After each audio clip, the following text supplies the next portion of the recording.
আসসালামু আলাইকুম রহমতুল্লাহি আলহামদুলিল্লাহ।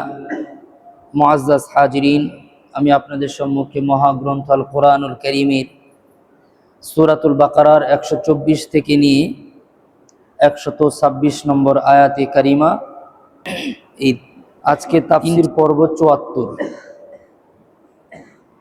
এই তিনটি আয়াতের মধ্যে আল্লাহ তাআলা এই পুরো রুকুটাই আল্লাহ পাক রব্বুল আলামিন যে বিষয় নিয়ে আলোচনা করেছেন তা হচ্ছে হযরতে ইব্রাহিম আলাইহিস সালাতু ওয়াস সালামের ঈমানি পরীক্ষা।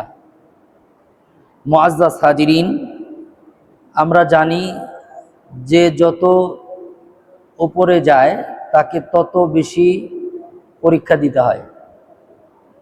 পরীক্ষা ছাড়া কেউ উপরে যেতে পারে না। আপনি যদি গাড়ির ড্রাইভিং করতে চান তবু আপনাকে পরীক্ষা দিতে হবে যে আপনি গাড়ি চালাইতে পারেন কিনা।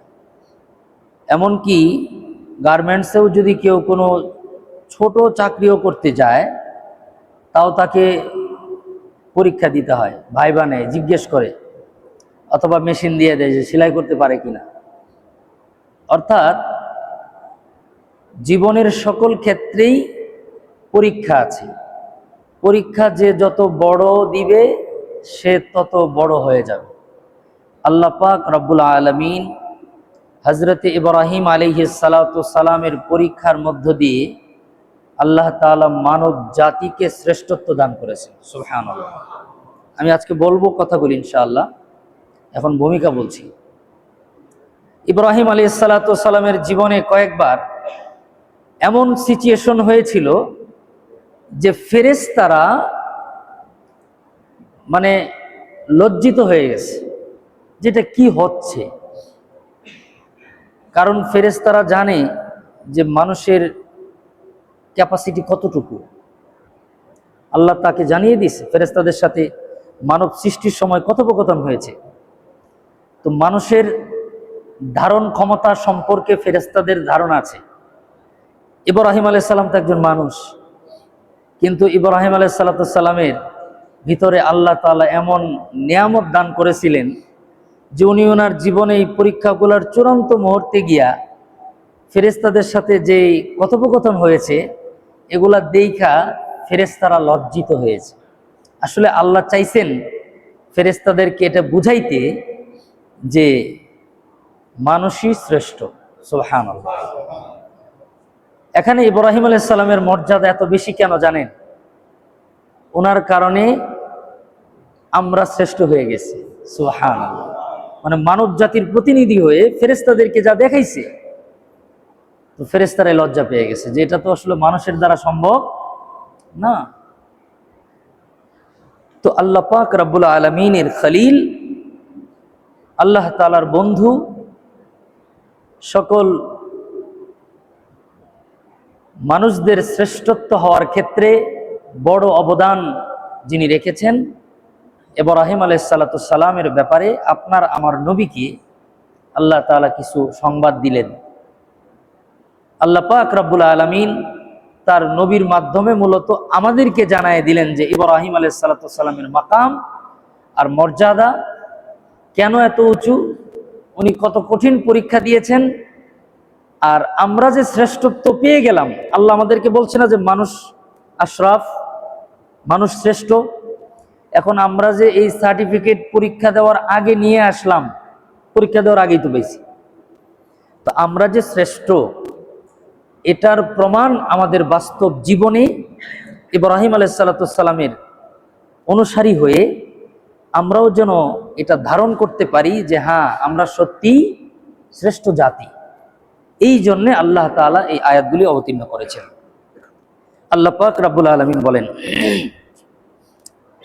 বিসমিল্লাহির রহমানির রহিম, وَإِذِ ابْتَلَى إِبْرَاهِيمَ رَبُّهُ بِكَلِمَاتٍ فَأَتَمَّهُنَّ قَالَ إِنِّي جَاعِلُكَ لِلنَّاسِ إِمَامًا وَإِذْ উযকুর ইয়া মুহাম্মদ। কোরআনে যেখানে ইজ শব্দ আছে এর অর্থ হলো উযকুর ইয়া মুহাম্মদ সাল্লাল্লাহু আলাইহি সাল্লাম। হে মুহাম্মদ সাল্লাল্লাহু আলাইহি সাল্লাম, আপনি স্মরণ করেন ওই সময়কে যখন ইবতালা ইব্রাহিম রাব্বুহু বিকালিমাত, ইব্রাহিম আলাইহিস সালাতু সালামকে তার রব কয়েকটি পরীক্ষা নিয়েছিল। ফাআতাম্মাহুন, আর ইব্রাহিম আলাইহিস সালাতু সালাম প্রত্যেক পরীক্ষায় 100-তে 100 মার্ক পেয়ে পাশ করেছেন। সুবহানাল্লাহ। এমন না যে 0.5 কম পাইছেন, মার্ক কত ছিল? 100-তে 100। সুবহানাল্লাহ। ইব্রাহিম আলাইহিস সালামের ব্যাপারে আপনার আমার নবীকে ডেকে আল্লাহ তাআলা বলতেছেন, নবী গো, আপনি স্মরণ করেন ওই বিষয়গুলা যে আমি ইব্রাহিম আলাইহিস সালাতু সালামকে পরীক্ষা নিয়েছিলাম, আর ফাআতাম্মাহুন, ইব্রাহিম আলাইহিস সালাম পূর্ণ মান নিয়ে উত্তীর্ণ হয়েছেন। সুবহানাল্লাহ। আতাম্মা, আতাম্মা বলা একবারে ভরপুর, পূর্ণ, একটুও কমতি হয়নি। আমরা কিন্তু 5 নম্বর আছে, A+ নম্বর আছে, 80 পাইলে A+, 80-র উপরে পাইলেও 90 পাইলেও A+, ঠিক না? 95-96 পাইলে তো অনেক ভালো। আবার ম্যাথ, ফিজিক্স, কেমিস্ট্রিতে অনেক সময় 100-র মধ্যে 100 পায়। তো 100-তে 100 পাইলে এটা কিন্তু মৃত্যুর আগ পর্যন্ত সেটা গল্প করে যে আমি কিন্তু ম্যাথে এসএসসির সময় 100-তে 100 পাওয়ার ছাত্র, এটা সারা জীবন বলে। কারণ 100-তে 100 পাওয়া মানে তার এই খাতায় কোনো ভুল নেই। তো ইব্রাহিম আলাইহিস সালাতু সালাম, আল্লাহ তাআলা তাকে ঈমানের বিষয়ে যে গুরুত্বপূর্ণ পরীক্ষাগুলো নিয়েছিলেন, আর এটা আমাদের ম্যাথ, ফিজিক্স আর কেমিস্ট্রি না, এটা এক ভয়ঙ্কর কঠিন পরীক্ষা ছিল যেটা মানুষের দ্বারা সম্ভব না। আল্লাহ তাআলা ইব্রাহিম আলাইহিস সালাতু সালাম কে দিয়ে এই পরীক্ষাগুলা নিয়ে পূর্ণ উত্তীর্ণ করে দিয়ে মানব জাতিকে আল্লাহ তাআলা শ্রেষ্ঠত্ব দান করেছেন। আল্লাহ তাআলা বলেন, ফাআতাম্মাহুন, ইব্রাহিম আলাইহিস সালাম এগুলা পূর্ণ মান নিয়ে উত্তীর্ণ হয়েছে, পরিপূর্ণভাবে সে পাশ করেছে। এরপরে আল্লাহ তাআলা পরীক্ষায় পাশ করার পরে দেখবেন 2 ধরনের পাশ আছে। একটা হলো নর্মাল পাশ, এটা পাশ করলে তেমন বিভিন্ন সংস্থা প্রতিষ্ঠান ডাকডুক দেয় না। আবার যদি অন্যরকম পাশ করে তাহলে দেখবেন ওই প্রতিষ্ঠান বিভিন্ন অনুষ্ঠানে তাকে ক্রেস্ট দেয় বা বিভিন্ন পুরস্কার দেয়। এরপরে তাদের তালিকা বের হয় যে বোর্ডের পরীক্ষায় পুরো বাংলাদেশে সে এততম হয়েছে যারা বিশেষ রেজাল্ট করে।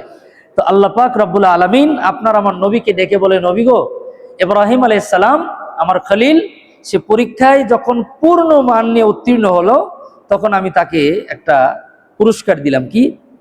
ক্বালা ইন্নী জাইলুকা লিন-নাসি ইমামা, ও ইব্রাহিম খলিল, আমি আপনাকে মানুষদের নেতা বানায় দিব। সুবহানাল্লাহ। আমি বাংলাদেশের কথা বলবো না, কারণ বাংলাদেশের মানুষ হঠাৎ করে রাগ করে ফেলায়, কষ্ট পায়। আমি চাই না কাউকে কষ্ট দিতে। অন্য কোনো গ্রহে, পৃথিবীর থেকে আমি বের হয়ে গেলাম, অন্য কোনো গ্রহে, সেখানে ধরেন মানুষ বসবাস করতে পারে না, চাঁদে, মঙ্গল গ্রহে বিক্রি হইতেছে জায়গা। তো কোন গ্রহে এমন এক সমাজ ব্যবস্থা, সেই গ্রহের নেতারা, যার মিজাজ যত গরম, যার টাকা যত বেশি, যে হ্যাং করেঙ্গে ত্যাং করেঙ্গে বেশি করতে পারে, তারাই নেতা হয়ে যায়। আমি কোথাকার কথা বলছি? ঠিক থাকেন কিন্তু কথা, আপনার আমার মধ্যে যেন একটা কমিউনিকেশন থাকে, না হলে মানুষ ভুল বুঝবে যে হুজুর আবার নেতাদের বিরুদ্ধে কথা বলছে। আমি অবশ্যই অন্য কোনো গ্রহের কথা বলছি। নেতা হওয়ার জন্য যেই বেসিক কোয়ালিটি, এটা হলো 2টা। কয়টা? কোরআন থেকে বলছি 2টা। একটা হচ্ছে নবী হতে হবে। কি হতে হবে? নবী যদি নেতা হয় তাহলে সে ভালো নেতা। নবী যদি নেতা হয় তাহলে সে ভালো নেতা। কারণ পৃথিবীতে যত নবী এসেছিলেন সমস্ত নবী মানুষের নেতৃত্ব দিয়েছেন এবং তারা সফল, তারা ভালো নেতা ছিলেন। তাদের জনগণ তাদের প্রতি অসম্ভব শ্রদ্ধা নিয়ে শেষ দিন পর্যন্ত ছিলেন এবং পৃথিবীর ইতিহাসে কোরআন সুন্নাহ তো আছেই, ইতিহাসের মধ্যেও তারা শ্রেষ্ঠ নেতা। 1। 2 নম্বর হলো, কেউ যদি নেতা হতে চায় তাকে অবশ্যই কোরআন এবং সুন্নাহর বেসিক জ্ঞান তাকে লাগবেই, এটা ফরজ। কোরআন সুন্নাহর বেসিক জ্ঞান লাগবেই। যদি কোরআন সুন্নাহর বেসিক জ্ঞানও নাই অথবা নবীও সে না, তাহলে এই লোক যদি নেতা হয়, ইদা কানা গোরাবু দলিলু কওমিন সায়াউদু ইলা দারিল বাওয়ার। এটা একটা আরবি সাহিত্যের কবিতার অংশ বললাম, এটা খুব চমৎকার কথা। ইদা কানাল গোরাবু দলিলু কওমিন সায়াউদু ইলা দারিল বাওয়ার। কোন সম্প্রদায়ের নেতা যদি কাক হয়, কি কাক চেনেন না? ওই যে যেটা কালো কা কা করে, ওই কাকের কথাই। কোন দল, কোন সম্প্রদায়ের নেতা, কোন গ্রহের কোন সম্প্রদায়ের নেতা যদি কাক পক্ষী হয়, তাহলে ওই সম্প্রদায়কে অচিরেই ডাস্টবিনে নিয়ে যাবে। কোথায় নিয়ে যাবে? ডাস্টবিনে। আর যদি ঈমানওয়ালা না হয়, আখিরাতওয়ালা না হয়, তাহলে ওই সম্প্রদায়কে নিয়ে কম্বো প্যাকেজ বানায় জাহান্নামে যাবে, কোনো সন্দেহ নেই। অন্য গ্রহের কথা বলছি, আমি বারবার বলে দিচ্ছি কোন গ্রহ? অন্য গ্রহ, যেটা এখন আবিষ্কার হয় নাই, নাসারা চেষ্টা করতেছে, আবিষ্কার হইলে পরে জানতে পারবেন। আল্লাহ পাক রব্বুল আলামিন ইব্রাহিম আলাইহিস সালামের ব্যাপারে আমার নবীকে ডেকে বলে, নবী গো, আমি ইব্রাহিমকে না অনেক কঠিন পরীক্ষা নিয়েছি, ইবতিলা, অসম্ভব কঠিন পরীক্ষা নিয়েছি। এই পরীক্ষাগুলাতেও যখন পূর্ণাঙ্গ ভাবে পাশ করেছে, আল্লাহ তাআলা বলেন, তখন আমি তাকে ঘোষণা দিলাম, ক্বালা ইন্নী জাইলুকা লিন-নাসি ইমামা। আল্লাহ পাক রব্বুল আলামিন বলেন, ইন্নী জাইলুকা লিন-নাসি ইমামা, আমি তোমাকে মানুষদের নেতা বানাবো। আর আমি যেই গ্রহের গল্প করতেছিলাম, ওই গ্রহের নেতারা যখন ক্ষমতায় থাকে তখন ফুলের মতো পবিত্র থাকে, ক্ষমতা গেলে সবচেয়ে খারাপ লোক হিসাবে প্রমাণিত হয়। এক আজীব গ্রহ, আল্লাহ তাআলা ওই গ্রহে যেন আমাদের কোনোদিন না নেয়। আমিন বললে বলেন, না বললে না বলেন, আমি বলবো না। আল্লাহ পাক রব্বুল আলামিন এরপরে বলতেছেন, হযরত ইব্রাহিম আলাইহিস সালাম যখন আল্লাহ তাআলা বললেন আমি আপনাকে নেতা বানাবো, তখন ইব্রাহিম আলাইহিস সালাম চান্সে বলতেছেন, ক্বালা ওয়া মিন যুররিয়াতি, আয় আল্লাহ, আমার বংশ থেকেও নেতা বানাইন। এখানে ইমাম শব্দের অনেকগুলো অর্থ মুফাসসিরিনরা লিখেছেন। ডেফিনেটলি নেতা, যে নেতা মানুষের নেতৃত্ব দিবে, এটা তো অবশ্যই অর্থ। আর একটি অর্থ হলো, অন্যতম অর্থ হলো নবুয়ত। অন্যতম অর্থ কি? নবুয়ত, কারণ নবী হলেই তো নেতা হবে। তো ইব্রাহিম আলাইহিস সালাম বললেন, ক্বালা ওয়া মিন যুররিয়াতি, আয় আল্লাহ, আমার বংশ থেকেও আপনি ইমাম বানায়েন। এই ইমাম মানে আমার মতো ইমাম না, এই ইমাম মানে আমার মতো ইমাম না, যে ইমাম মানুষের অধীনস্থ থাকে, মানুষের কথায় ওঠে, মানুষের কথায় বসে। আমি কিন্তু কার কথা বলছি? আমার কথা বলছি, আমাদের ইমাম সাহেবের কথা বলি না, আমি আমার কথা বলছি। তো আমার মতো ইমাম যারা মানুষের কথায় উঠে, মানুষের কথায় বসে, কথা বলার সময় ভিতরটার মধ্যে দুক দুক দুক দুক দুক দুক করে, জানি কে জানে কি মনে করে, কে জানে কি কয়, এই সমস্ত সিরিয়াল ছাড়া ইমাম এই ইমাম না। আল্লাহ তাআলা কোরআনের মধ্যে যে ইমামের কথা বলেছেন, ওই ইমাম তো সেই ইমাম যে ইমাম হওয়ার আগে পরীক্ষা দিয়ে এরপরে কি হয়েছেন? ইমাম হয়েছেন। তো আল্লাহ তাআলার কাছে ইব্রাহিম আলাইহিস সালাম বললেন, ক্বালা ওয়া মিন যুররিয়াতি, আয় আল্লাহ, আমার বংশ থেকেও ইমাম বানায়েন। আল্লাহ তাআলা বললেন, ক্বালা লা ইয়ানালু আহদিজ যালিমিন, কোন জালেমকে আমি ইমাম বানাবো না। এটা তোমার বংশের হোক, চাই বংশের বাহিরে হোক। এখানে মেসেজ, বংশ দিয়ে কোনো কিচ্ছু হয় না, হয় তাকওয়া দিয়ে। কি দিয়ে হয়? তাকওয়া। আমরা যোগ্যতা বলবো না, কোরআনের ভাষা হলো তাকওয়া। কারো যোগ্যতা কম কিন্তু তাকওয়া বেশি, আল্লাহর কাছে তার দাম। এজন্যে মানুষের শ্রেষ্ঠত্বের মাপকাঠি কি? তাকওয়া। এটা সবসময় মনে রাখবেন, এটা একটা ইসলামের একটা কমন কথা, এটা জানা, সবসময় জানা থাকার দরকার, যে আল্লাহর কাছে তার দাম বেশি যার তাকওয়া বেশি। সোজা কথা, কোন দেশের, কোন বর্ণের, কোন গোত্রের, কোন গ্রুপের, পুরুষ না নারী, এটারও মূল্য নেই। মূল্য কিসের? তাকওয়ার।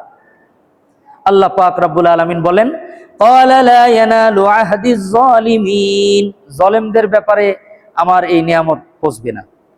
وَإِذْ جَعَلْنَا الْبَيْتَ مَثَابَةً لِلنَّاسِ وَأَمْنًا, আল্লাহ বলেন, ওগো নবী আপনি স্মরণ করেন ওই সময়কে যখন আমি ঘর বানাইলাম, বাইতুল্লাহ বানাইলাম লোকদের জন্য নিরাপদ স্থল। وَاتَّخِذُوا مِن مَّقَامِ إِبْرَاهِيمَ مُصَلًّى, এবং মাকামে ইব্রাহিম এই স্থানটিকে আমি বানাইলাম লোকদের জন্য নামাজের স্থান। কিসের স্থান? নামাজের স্থান। মাকাম ইব্রাহিম, ইব্রাহিম আলাইহিস সালাতু সালাম যে পাথরের মধ্যে দাঁড়িয়ে কাবাঘর নির্মাণের কাজ সম্পন্ন করেছেন, ওই পাথরটা ছিল বর্তমান যুগের জন্য লিফটের মতো। লিফটের চাইতে অনেক আপডেট। লিফট তো তার লাগে, বিদ্যুৎ লাগে, কত কিছু লাগে, এটার কিচ্ছু লাগে না। যতটুকু প্রয়োজন ততটুকু উপরে যেত, আবার নিচে নামতো। ওই পাথরটিকে বলা হয় মাকামে ইব্রাহিম। ওই পাথরের কাছে কাবাঘর তওয়াফ করার পরে 2 রাকাত নামাজ পড়া বিধান। ওই পাথরের কাছে আর নামাজ পড়া যায় না, মানুষের এত ভিড়, ঘুরতে থাকে। ওই পাথর বরাবর যে কোনো জায়গায় অথবা কাবাঘরের যে কোনো জায়গায় নামাজ পড়লে হয়ে যায়। তো আল্লাহ তাআলা বলেন যে আমি ওই মাকামে ইব্রাহিমকে লোকদের নামাজের জায়গা বানাইলাম। وَعَهِدْنَا إِلَى إِبْرَاهِيمَ وَإِسْمَاعِيلَ, এবং ইব্রাহিম এবং ইসমাঈল আলাইহিমুস সালাতু ওয়াস সালামের কাছ থেকে আমি অঙ্গীকার নিলাম, প্রতিশ্রুতি নিলাম কি, তাহহিরা বাইতিয়া লিত-তাইফিন, যে তওয়াফকারীদের জন্য কাবা ঘরকে তুমি পাক পবিত্র পরিষ্কার পরিচ্ছন্ন রাখবা। ওয়াল আকিফিনা ওয়ার রুকআইস সুজুদ, এবং ইতিকাফকারীদের জন্য এবং রুকুকারীদের জন্য এবং সেজদাকারীদের জন্য। এখানে মসজিদের খাদেম, ইমাম, খতিব, মুয়াজ্জিন, মসজিদ কমিটির লোক এবং যারা সাধারণ মুসল্লি সকলকেই এই দাওয়াত দেওয়া হয়েছে যে আল্লাহর ঘর রুকুকারী, সেজদাকারী, তওয়াফ, মসজিদে তো তওয়াফ হয় না, এই ঘরগুলোও কিন্তু কাবা ঘরেরই অংশ। তো মসজিদকে পরিষ্কার পরিচ্ছন্ন রাখা সকলেরই নৈতিক দায়িত্ব।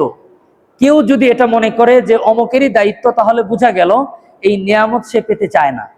এই নিয়ামত শুধু ইমাম, মুয়াজ্জিন, খতিবদের জন্য। জীবনে একবার হলেও মসজিদে কিছু না কিছু পরিষ্কার পরিচ্ছন্ন করবেন, তাহলে আমলনামায় এই নেকিটা জমা থাকবে। আল্লাহ তাআলা আমাদেরকে বুঝার, আমল করার তৌফিক দান করেন। তো এই পরিষ্কার পরিচ্ছন্ন মসজিদ ঝাড়ু দেওয়ার দায়িত্ব আল্লাহ তাআলা কাকে দিলেন?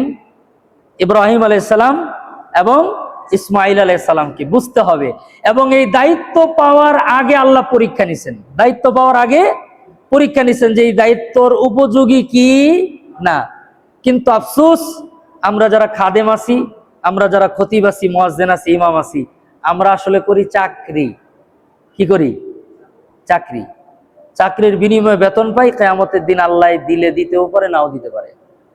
অবস্থা যা, না পাওয়ার সম্ভাবনাই বেশি। আল্লাহ তাআলা আমাকে, আমাদেরকে, হুজুরদেরকে এটা উপলব্ধি করার তৌফিক দান করেন। আপনাদেরকে করার দরকার নাই, আপনাদেরও আছে, আপনাদেরকেও আল্লাহ তৌফিক দান করেন। আল্লাহ পাক রব্বুল আলামিন আমাদের নবীকে বলতেছে, নবী গো, আমি ইব্রাহিম এবং ইসমাঈল আলাইহিমুস সালামকে বললাম তোমরা তওয়াফকারী, ইতিকাফকারী, রুকুকারী, সেজদাকারীদের জন্য কাবা ঘরটাকে খুব পরিষ্কার রাখবা এবং পবিত্র রাখবা। এখানে পবিত্রতা এবং পরিচ্ছন্নতার 2টা অর্থ। একটা হলো বাহ্যিক পরিষ্কার ধুলা ময়লা এবং নাপাক থেকে, আর একটা হলো অভ্যন্তরীণ পরিষ্কার, সেটা হলো শিরিক এবং বেদাত থেকে। কিসের থেকে? শিরিক এবং বেদাত থেকে। এটা মনে রাখবেন। যখনই আল্লাহর ঘর পরিষ্কার পরিচ্ছন্নতার কথা আসবে, 2টা অর্থ। একটা হচ্ছে বাহ্যিক পরিষ্কার পরিচ্ছন্নতা নাপাকি থেকে, আর একটা হলো শিরিক এবং বেদাত থেকে। যদি কোনো মসজিদে বেদাত হয়, তাহলে ওই মসজিদে অভ্যন্তরীণভাবে মসজিদটা নাপাক। যদি কোনো মসজিদে শিরকি হয়, তাহলে ওই মসজিদটা অভ্যন্তরীণভাবে নাপাক, যদিও খুব পরিষ্কার থাকে। আমি যখন ইন্ডিয়া সফরে গিয়েছিলাম, সেখানে কলকাতায় মানে খুব খুঁজতেছি খাওয়ার জন্য, ম্যাক্সিমাম জায়গাগুলো নোংরা মনে হয়েছে, কিন্তু মদের বারগুলা খুব পরিষ্কার পরিচ্ছন্ন মনে হয়েছে। মদের যে দোকানগুলা সাইড দিয়ে হাঁটতেছিলাম আর তাকায় দেখলাম একেবারে নিট এন্ড ক্লিন। কিসের দোকান? মদের দোকান। আর খাবার হোটেলগুলা যথেষ্ট নোংরা। কিন্তু খাবার হোটেল নোংরা হলেও এটা পবিত্র, আর মদের দোকান পরিষ্কার হইলেও এটা কি? নাপাক। অর্থাৎ ওইটা বাহ্যিক পরিষ্কার কিন্তু অভ্যন্তরীণ চূড়ান্ত নাপাক। আর যেই হোটেলটা বাহ্যিকভাবে একটু অপরিচ্ছন্ন হলেও অভ্যন্তরীণভাবে সেটা পবিত্র। তো এখানে পবিত্র এবং অপবিত্র দুইটা অর্থ, একটা বাহ্যিক আর একটা অভ্যন্তরীণ। আমাদের মসজিদগুলা বাহ্যিকভাবে পবিত্র রাখতে হবে, অভ্যন্তরীণভাবে পবিত্র রাখতে হবে। বাহ্যিক হলো ময়লা থেকে সাফাই করা, অভ্যন্তরীণ হলো বেদাত এবং শিরিক থেকে মুক্ত রাখা। আল্লাহ তাআলা আমাদেরকে আমল করা তৌফিক দান করেন। এরপর আল্লাহ তাআলা বলেন, وَإِذْ قَالَ إِبْرَاهِيمُ رَبِّ اجْعَلْ هَذَا بَلَدًا آمِنًا وَارْزُقْ أَهْلَهُ مِنَ الثَّمَرَاتِ مَنْ آمَنَ مِنْهُمْ بِاللَّهِ।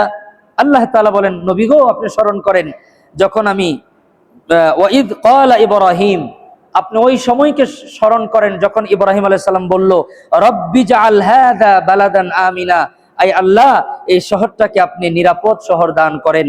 ওয়ারযুক আহলাহু মিনাস সামারাত, এবং আমার পরিবার বর্গকে ফল দ্বারা রিজিকের ব্যবস্থা করেন। মান আমানা মিনহুম বিল্লাহ, যারা এখানে ঈমানদার হবে তাদেরকে খাওয়াবেন। ওয়াল ইয়াউমিল আখির, আল্লাহকে বিশ্বাস করে, আখিরাতকে বিশ্বাস করে। আল্লাহ তাআলা পরে একটা চমৎকার জবাব দিলেন।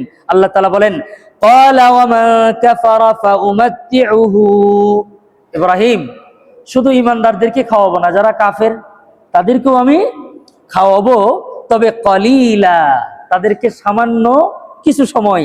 সুম্মা আদতারহু ইলা আযাবিন নার, এরপর তাদেরকে আমি ধাবিত করব জাহান্নামের আগুনের দিকে। ওয়া বিসাল মাসির, বড়ই জঘন্য, বড়ই নিকৃষ্ট তাদের এই অ্যাড্রেস, তাদের এই ঠিকানাটা অত্যন্ত জঘন্য এবং নিকৃষ্টতম ঠিকানা। মুআজ্জাজ হাজিরিন, এটা হলো অনুবাদ এবং টিকা সহ বললাম। এবার আসেন সংক্ষিপ্ত তাফসিরে। ইব্রাহিম আলাইহিস সালাতু সালামকে আল্লাহ পাক রব্বুল আলামিন কি কি পরীক্ষা নিয়েছেন? ইব্রাহিম আলাইহিস সালাতু সালামকে আল্লাহ তাআলা বেশ কয়েকটি পরীক্ষা নিয়েছেন। কোন কোন তাফসিরে বড় 3টি পরীক্ষার কথা এসেছে, কোন তাফসিরে 5টির কথা এসেছে। যেখানে 3টির কথা এসেছে সেখানে 5টা একসাথে আছে। মূল 3টা হইলেও 3টার মধ্যে ওই 2টা আছে, আর 5টা হইলে আলাদা আলাদা ভাবে 5টার কথা আছে।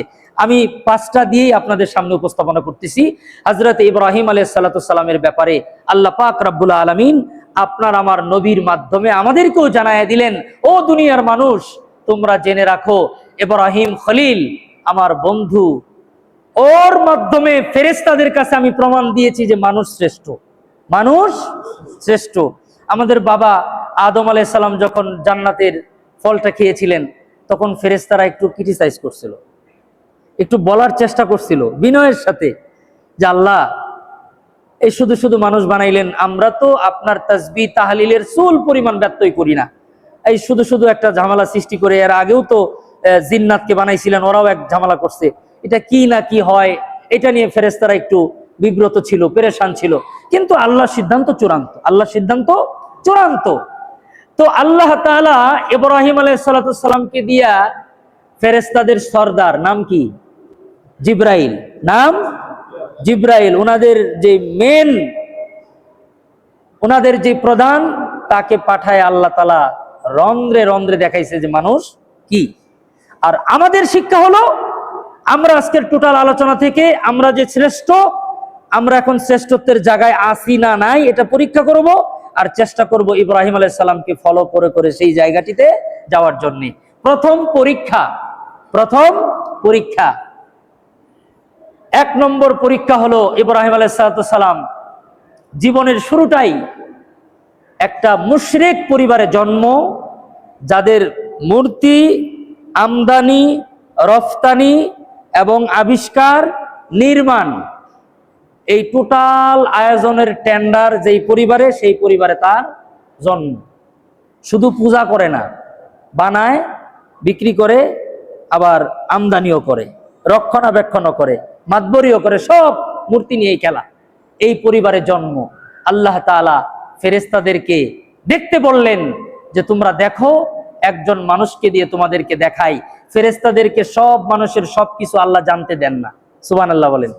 ফেরেশতারা যদি সব জানতো তাহলে আমাদের সব ফাঁস হয়ে যেত।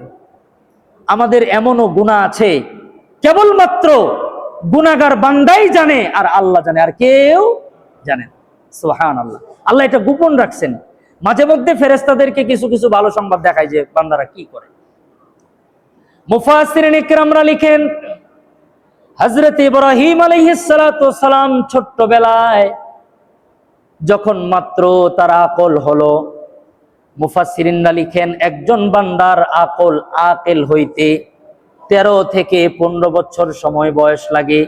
মোটামুটি 13 থেকে 15 বছর বয়স হলে একজন মানুষের আকলটা আস্তে আস্তে শক্ত হয়, বুঝা শিখে।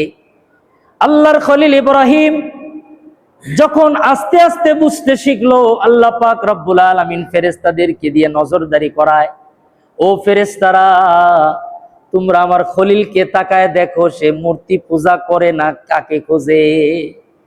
ইব্রাহিম পয়গম্বর ওই সময় তার রবকে খুঁজতেছিলেন, যিনি স্রষ্টাই কুলাকাশ কুল কায়নাত, কোনো না কোনো একজন স্রষ্টা সৃষ্টি করেছেন, তাকে খুঁজতে হবে। ইব্রাহিম আলাইহিস সালাতু ওয়াস সালাম মনে মনে ভাবলেন যে এই বিশাল আল্লাহর নিয়ামত, এই বিশাল সৃষ্টি সূর্য, নিশ্চয় এই সূর্যই হবে সবচাইতে বড় স্রষ্টা। প্রথম ভাবতেছেন, চিন্তা করতেছেন। আবার কোন কোন মুফাসসিরিনরা লিখেছেন এই আয়াতের ব্যাখ্যায় যে না, ইব্রাহিম এটা ভাবেন নাই। ইব্রাহিম সূর্য পূজারীদেরকে ডেকে বলছে, যারা সূর্যের পূজা করো তোমরা জেনে রাখো এই সূর্য কখনো রব হতে পারে না, কারণ এটা অস্ত যায়। এটা লিখছেন মুফাসসিরিনরা, এবং অধিকাংশ তাফসীরকারকরা বলেন এটাই সহিহ রাওয়ায়াত।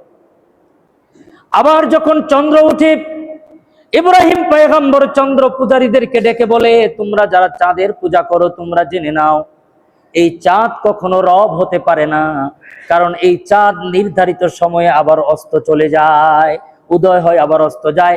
নিশ্চয় আল্লাহ রব এমন একজন সত্তা হবেন যিনি কখনো উঠবেন আবার কখনো অস্ত যাবেন এমন না, যার অস্তিত্ব অবিসম্ভাবী, তিনি আছেন তো আসেনি। ইব্রাহিম আলাইহিস সালাম ছোটবেলায় এটা আবিষ্কার করছেন। সুবহানাল্লাহ। এরপর তার পরিবার বর্গ তাকে মূর্তি পূজার জন্য দাওয়াত দিয়েছিল। প্রথম পরীক্ষা যখন দাওয়াত দিয়েছিল, ইব্রাহিম আলাইহিস সালাম পূজায় যান নাই। এগুলা সব লম্বা করে বললে আমি কথাগুলো শেষ করতে পারবো না, 5টা বলতে হবে। তো না গিয়া উল্টা তিনি মূর্তিগুলাকে ভেঙে ফেলেছেন। আপনারা জানেন যে এগুলার নিয়ম আছে, সনাতনী যারা, কিছু পূজা আছে এরকম স্থায়ী থাকে, আবার কিছু পূজা আছে সিজনাল, সেগুলা করে নির্ধারিত সময় আবার বিসর্জন দিতে হয়। তো যখন তারা বিসর্জন দিতে গেছে, ওই সময় যেগুলা স্থায়ী এগুলারে ভেঙে ফেলছে হযরত ইব্রাহিম আলাইহিস সালাতু ওয়াস সালাম। তো ভাঙার পরে লম্বা ঘটনা, বিচারের আওতায় পড়ে গেছে তার বাবা নিজে। আবার কোন কোন তাফসীরকারক বলেছেন যে আবি আজর, আজর তার পিতা না, আজর হচ্ছে তার চাচা।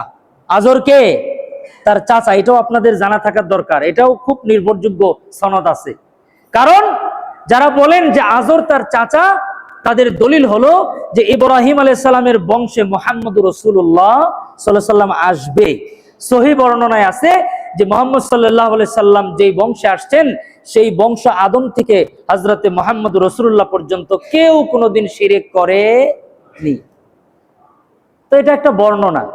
আবার ওইটাও আছে যে আজর তার পিতা। তো যারা বলেন পিতা না, তারা বলেন অনেকে চাচা, কেউ বাবা বলে, এরকম আছে কিন্তু বাংলাদেশে।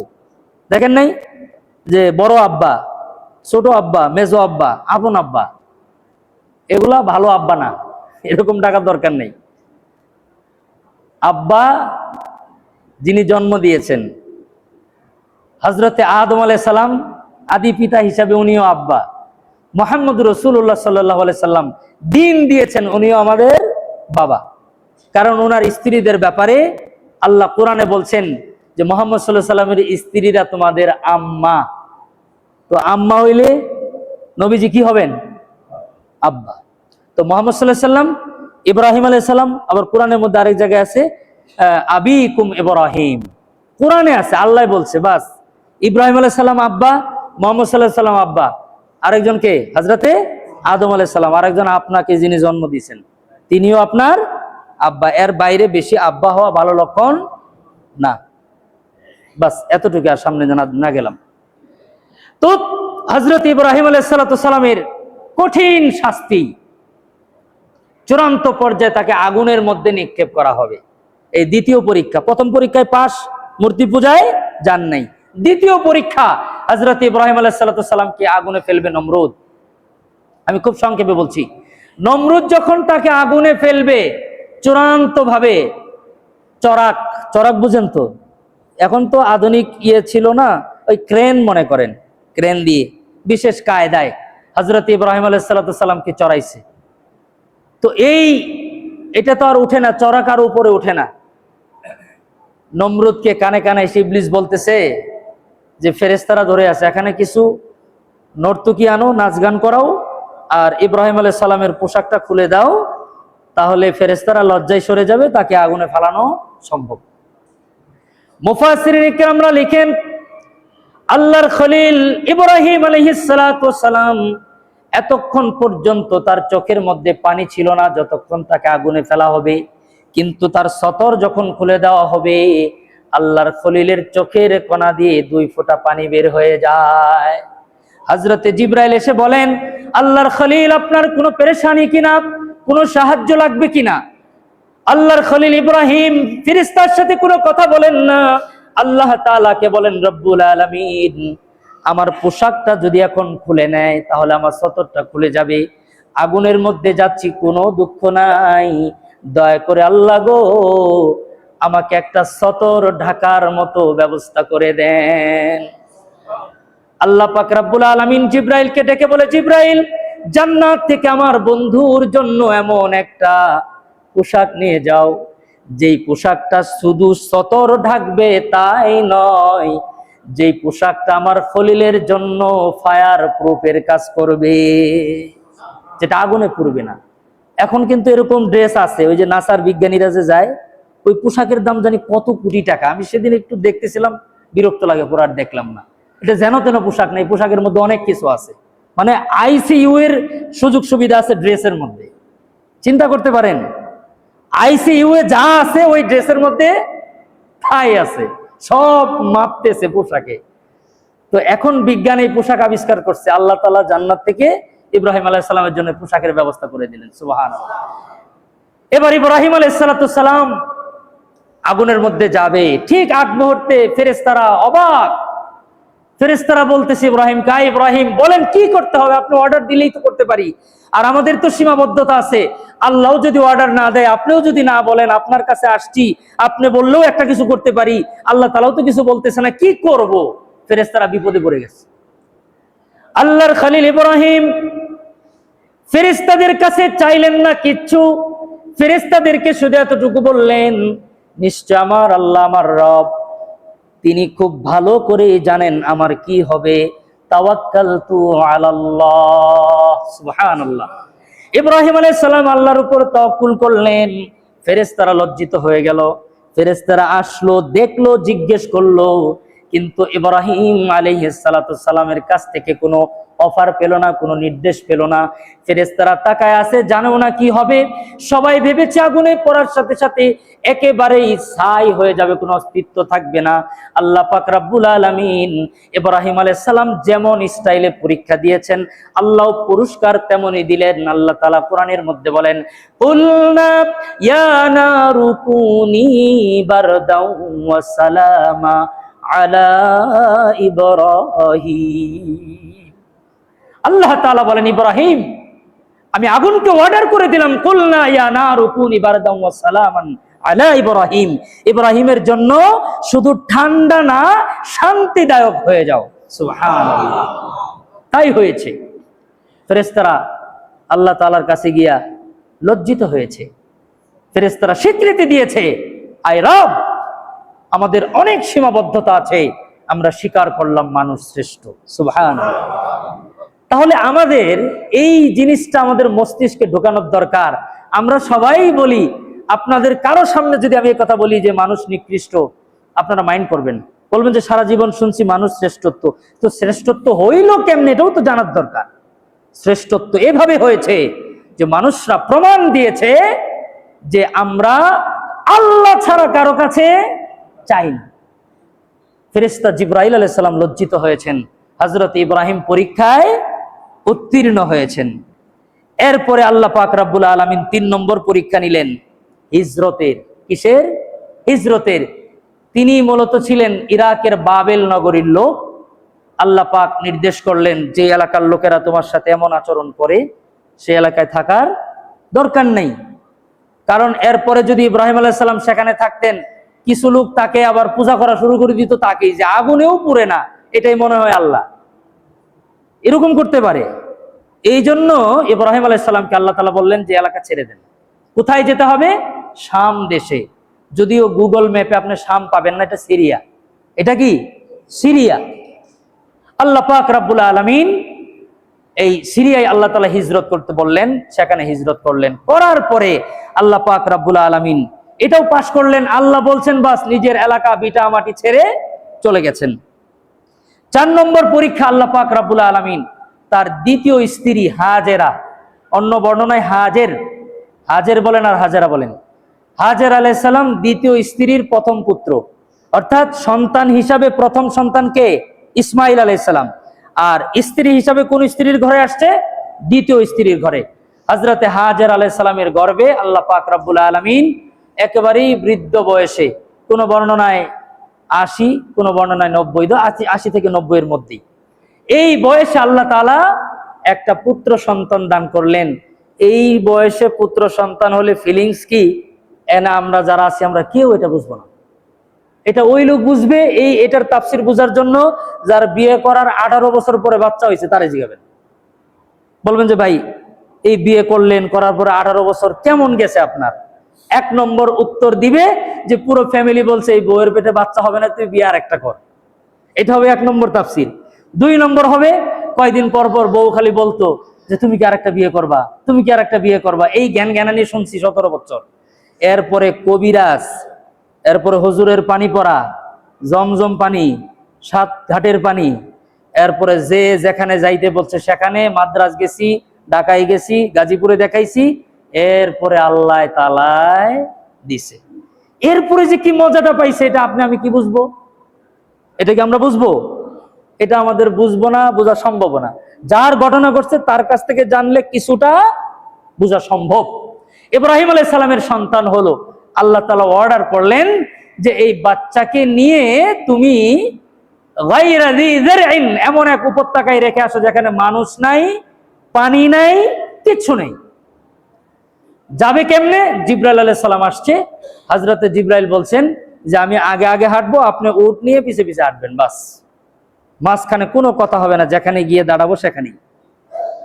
আল্লাহ পাক রব্বুল আলামিন লম্বা আলোচনা করেছেন। হযরত ইব্রাহিম আলাইহিস সালাতু ওয়াস সালামকে যখন জিবরাইল আলাইহিস সালাতু ওয়াস সালাম বর্তমানে খানায়ে কাবা মক্কা নগরীতে যখন আনলেন, আল্লাহ পাক রব্বুল আলামিন জিবরাইলের মাধ্যমে জানাইলেন, ওগো খলিল, আপনাকে আমি আল্লাহ চাইতেছি আপনি এই জায়গায় আপনার স্ত্রী এবং সন্তানকে রেখে যান। এটা এক ভয়ঙ্কর কথা। একটা পাখি পর্যন্ত নাই, কোনো পোকামাকড় নাই, এমন এক জায়গা। আমি বাকি তাফসির আগামী জুমায় করব, কারণ সময় প্রতি জুমায় একটু বেশি নিয়ে ফেলে, আমারও খারাপ লাগে। আমি শর্ট করে দিচ্ছি, বাকি কথা আগামী জুমায়। তো ইব্রাহিম আলাইহিস সালাতু সালাম তার বিবিকে রেখে যাবেন, দুধের বাচ্চা, ছোট্ট বাচ্চাকে রেখে যাচ্ছেন। বাস আল্লাহ বলছেন রেখে যাও, চলে যাচ্ছেন, পিছনে ফিরে তাকায় না বিবির দিকে। আপনারা অনেকে মনে মনে ভাববেন মনে হয় ইব্রাহিম আলাইহিস সালামের বিবির প্রতি ভালোবাসার টান কম ছিল। আই এম সরি, আমরা এখানে যত মানুষ আছি আমাদের প্রত্যেকের যার যার বিবির প্রতি ভালোবাসাকে একত্র করলেও ইব্রাহিম আলাইহিস সালামের স্ত্রীর প্রতি তার ভালোবাসার 100 ভাগের 1 ভাগ হবে না। কারণ তিনি পয়গম্বর, তিনি জানেন যে বিবিকে আমি পেয়েছি আমার আল্লাহর হুকুমে, তাকে কতটুকু ভালোবাসার দরকার। উনি যথাযথই তার স্ত্রীকে ভালোবাসতেন, কিন্তু তাকাচ্ছেন না কেন? সহ্য করতে পারবেন না। আল্লাহর দিকে তাকায় রওনা দিয়েছেন। 1 মশক পানি, সামান্য কিছু খেজুর। বিবি পিছন থেকে ডেকে বলতেছেন যে আমাদেরকে ফেলে কই যান? এখানে তো নির্ঘাত কিছুক্ষণ পরে মানুষ মারা যাবে। আল্লাহর খলিল বিবি বাচ্চার দিকে তাকান না, উল্টা দিকে তাকিয়ে আছেন। পিছে পিছে তার বিবি হাঁটতেছেন আর জিজ্ঞেস করেন, প্রাণের স্বামী ইব্রাহিম, আপনার কাছে শুধু জানতে চাই আমাদের কোনো ভুলের কারণে আমাদেরকে ফেলে গেলেন কিনা? হযরত ইব্রাহিম মাথা দিয়ে ইশারা দিয়ে বললেন, না না, তোমাদের অন্যায় ভুল অপরাধ কিছুই নাই। হযরতে হাজেরা বলেন, স্বামী হে, আপনার কাছে জানতে চাই, আমাকে এবং আমার কলিজার টুকরা আমার সন্তানকে এইভাবে নির্জন জায়গায় রেখে যাচ্ছেন, এই রেখে যাওয়া কি আপনার নিশ্চিন্তা, আপনার অর্ডার না আমার আল্লাহর হুকুম? হযরত ইব্রাহিম এবার মাথা নিচের দিকে ঝুঁকে নাড়িয়ে বললেন যে নিশ্চয় এটা আমার আল্লাহ পাকের হুকুম। সাথে সাথে তার বিবি এক আজীব কমেন্টস করেছেন। কত বড় ঈমানওয়ালা হলে তার বিবি বলেছেন যে আই খলিলুল্লাহ, নিশ্চয়ই নিশ্চয়ই, যদিও মানুষ নাই, কিচ্ছু নাই, কোনো পশু পাখি নাই, পানি নাই, তবে আল্লাহ যেহেতু বলছে, নিশ্চয় আল্লাহ আমাদের হেফাজত করবেন। খালি হেফাজত করে নাই, আপনাদের সামনে সে ইতিহাস জানা, কি আজীব পানি আল্লাহ দান করেছেন। এরপরে বিভিন্ন গোত্রের লোকেরা এসে হযরতে হাজেরা আলাইহিস সালাতু সালামের কাছে পানি নিয়ে একটু পানি খেয়ে তারা বলেছে যে উম্মি, মা, এটা আপনি কি পানি খাওয়ালেন? এই পানি খাওয়ার পরে তো আমাদের খিদা পর্যন্ত নিবারণ হয়ে গেছে। যে মাগো, এই পানি তো আপনি, আপনার মালিক, আপনি, এই জায়গা তো আপনার, যদি আপনার কাছে একটু থাকতে দিতেন তাহলে একটু আপনার আশপাশে আমরা থেকে যেতাম, বিনিময়ে আপনি যা চান, উট চান, দুম্বা চান, খেজুর চান, সব আপনাকে দিব, আমাদের একটু পানি দিন। হযরতে হাজেরা আলাইহিস সালাম বিভিন্ন গোত্রের লোকদেরকে একটা নিয়মতান্ত্রিক ভাবে সেখানে বসবাস করার সুযোগ করে দিলেন। পৃথিবীর মধ্যে একমাত্র সিটি আল্লাহ তাআলা যেটার গোড়াপত্তন করেছেন ইসমাইল, ইব্রাহিম এবং হাজেরা আলাইহিমুস সালাম দিয়ে, পৃথিবীতে সেকেন্ড কোন শহর নাই যেই শহর আজকে 1400 বছর ধরে দিন রাত দুপুর সকাল সন্ধ্যা একরকম ভিড় থাকে, কোথাও নাই।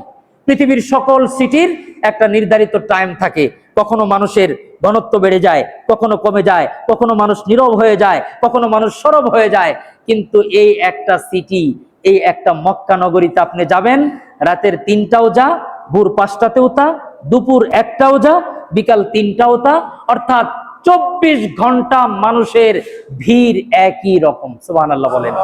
মানুষ ছিল না একজনও। আল্লাহ পাক রব্বুল আলামিন এই পরীক্ষা তো ইব্রাহিম আলাইহিস সালাম পাশ করলেন। মুআজ্জাজ হাজিরিন, এরপরে আল্লাহ তাআলা তাকে আরো 2টা পরীক্ষা নিয়েছেন। একটা হলো ছেলেকে কুরবানি দেওয়ার পরীক্ষা, আর একটা হলো সুন্নতে খাতনার পরীক্ষা। আরো কিছু কথা আছে, বাকি কথাগুলি আগামী জুমায় বলবো। তবে এখানে আবারও মূল মেসেজ হচ্ছে, ইব্রাহিম আলাইহিস সালাম যেই পরীক্ষাগুলি দিয়ে শ্রেষ্ঠত্ব অর্জন করে আমাদেরকে সার্টিফিকেট এনে দিয়েছেন যে ও মানুষ, ও গাজীপুরের লোকেরা, ও 2021 সালের লোকেরা, তোমরা তো শ্রেষ্ঠ, কিন্তু কিভাবে শ্রেষ্ঠ হলে? তাওহীদ এবং শিরক মুক্ত শুধু আল্লাহর জন্যই পরীক্ষা দিয়ে তোমরা শ্রেষ্ঠত্ব হয়েছো। আমরা শ্রেষ্ঠত্বের সার্টিফিকেট নিয়েছি, বাট সেই জায়গাটিতে আমরা নেই। আল্লাহ পাক রব্বুল আলামিন ওই জায়গা পুনরুদ্ধার করা তৌফিক দান করেন। যদি করতে পারি তাহলে আমরা আবারও নেতৃত্ব পাবো ইনশাআল্লাহ। বাকি কথাগুলি আগামী জুমায় হবে।